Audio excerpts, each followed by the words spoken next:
DKI 2000, namun para pemilih DKI masih. Tiga pasang calon gubernur DKI berlomba untuk mendapatkan swing voters dan undecided voters yang angka cukup tinggi, yaitu sekitar 40%.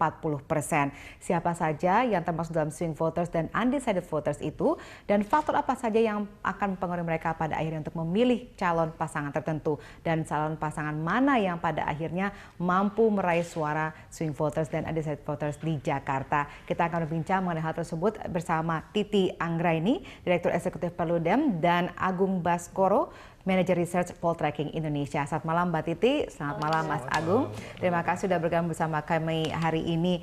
Baik, mungkin sebelum kita panjang lebar cerita mengenai siapa mereka swing voters dan undecided voters, mungkin orang perlu mengetahui apa bedanya swing voters dengan undecided voters. Mungkin saya ke Mas Agung terlebih dahulu melakukan research. Undecided voters itu ketika saya deskripsikan adalah saat surveyor kami bertanya kepada responden, persis melampirkan kertas suara, kemudian responden mencoblos siapa yang akan mereka pilih. Nah, ketika mereka tidak memilih, itulah yang dimaksud undecided voters yang jumlahnya cukup signifikan gitu. Sementara swing voters tersebut, surveyor kami hanya bertanya langsung secara verbal tanpa melampirkan kertas suara. Perbedaannya seperti itu ketika secara teknis dibedah. Nah, undecided voters ini sebenarnya mengkonfirmasi bahwa tren petahana semakin turun, sementara tren penantang semakin naik, sehingga suara petahana itu berpindah ke para penantang, plus mereka kemudian beralih menjadi tidak memilih. Artinya pemilih ini transit sementara untuk melihat kondisi sekarang yang cukup dinamis. Dalam konteks tersebut, otomatis undecided voters semakin bertambah karena sebelumnya pemilih Jakarta ada yang golput, tidak memilih.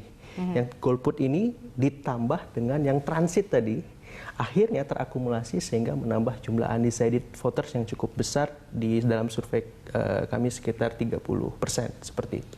Sementara swing voters banyak faktor, multifaktor sebenarnya. Tapi yang jelas swing voters ini didominasi oleh pemilih rasional, pemilih yang lebih mengedepankan visi misi, kemudian program dan track record kandidat, apakah itu prestasi, pengalaman memimpin dan seterusnya seperti itu. Oke, tapi jumlahnya cukup signifikan, sekitar 30-40%. Berarti itu suara yang masih bisa diperebutkan oleh siapa saja pasangan yang berlaga saat ini. Nah, kalau kita bisa bertanya lebih lanjut, sebenarnya faktor apa saja yang menyebabkan mereka pada akhirnya sampai dengan saat ini belum memutuskan misalnya? Iya, jadi tadi saya sampaikan multifaktor, walaupun memang harus diakui pertarungan pada masa-masa kampanye seperti sekarang lebih banyak akan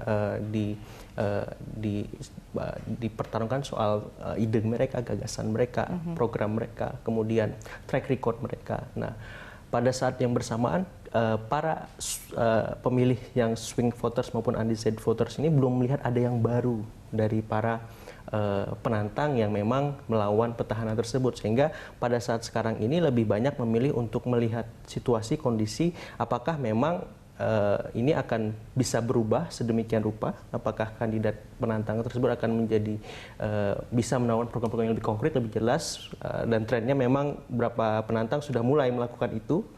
Walaupun memang dalam beberapa hal perlu ditelaah secara kritis apakah memang program-program konkret itu mendidik atau tidak misalnya. Nah, yang kedua harus difahami juga bagaimana membuat kampanye semenarik mungkin untuk menarik para pemilih yang rasional ini, karena mereka tidak serta mudah untuk dipengaruhi karena selain pendidikan cukup tinggi, media kita juga cukup dominan berpengaruh, media massa, media sosial dan seterusnya yang memang membuat perputaran informasi menjadi sangat cepat, tren perilaku pemilih juga berubah sangat ekstrim.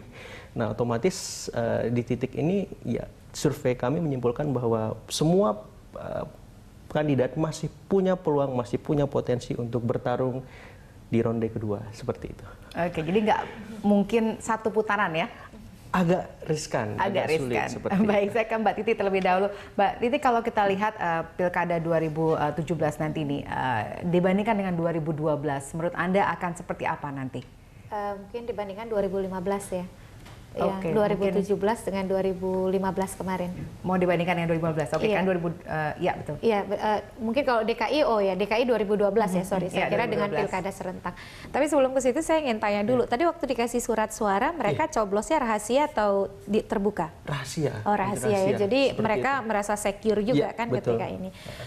Memang 2012 dengan 2017 perbandingan paling mencolok adalah jumlah calon. Kalau dulu kan jumlah calonnya 5 pasangan calon ya, dan kalau sekarang ada 3 pasangan calon. Kalau dulu ada calon perseorangan beberapa dan sekarang tidak ada calon perseorangan.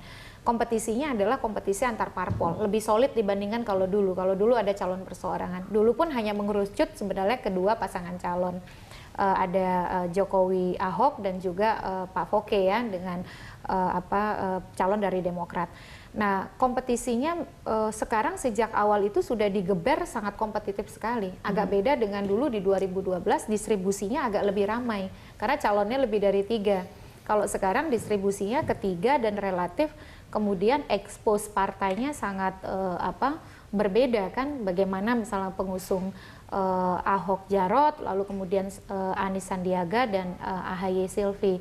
Dan DKI kemudian menjadi menarik karena kalau kita lihat semua media di DKI ini kan media lokal jadinya. Media nasional berlaku sebagai media lokal. Dan sekarang yang turun ini all star semua. Kalau dulu kan Pak Jokowi dari Solo ke DKI kan gitu, jadi media darling. Kalau sekarang pemain nasional turun gunung semua ke DKI. Beda dengan dulu, kalau dulu kan naik kelas lah ya, dari kota Solo, dieluk-elukan sebagai contoh pemimpin yang berhasil, pemimpin yang sukses, pemimpin yang santun gitu, mampu membangun komunikasi baik dengan para pihak. Kalau sekarang All Stars nasional berkompetisi semua di pilkada. Nah, apakah dengan kondisi saat ini akan memperbesar jumlah tadi swing voters, undecided voters? Iya. Saya sebenarnya agak berhati-hati kalau soal ini karena belajar dari Pilpres Amerika ya. Ketika misalnya di survei apakah sekarang dengan kompetisi yang sangat kompetitif orang bisa sebegitu terbukanya menjawab sebuah pertanyaan. Bisa jadi itu juga mempengaruhi. Sebenarnya dia sudah punya pilihan, tapi dia tidak mau membuka pilihan itu. Saya belajar banyak tadi dari Mas Agung sampaikan, pemberitaan media saya kira memicu ya. Bagaimana orang tidak mau tergesa-gesa, termasuk kasus-kasus politik yang hangat belakangan terakhir. Media sosial di DKI ini sangat terpapar dengan baik. Ini yang saya kira membuat banyak orang menunggu wait and see. Karena bisa jadi mereka tidak mau masuk di dalam putaran perdebatan kompetisi 3 calon kan. Cenderung mereka menghindar nanti sajalah, kan masih lama, masih beberapa bulan lagi. Tapi ini justru menjadi tantangan bagi calon sebenarnya. Baik, tadi kita sempat bicara, Mas Agung menyebutkan bahwa pemilihnya yang banyak adalah rasional. Nah, sebenarnya ada tipe-tipe beberapa pemilih kan, ada pemilih rasional, sosiologis dan psikologis. Nanti kita akan bahas lebih jauh di segmen kedua. Pemirsa kami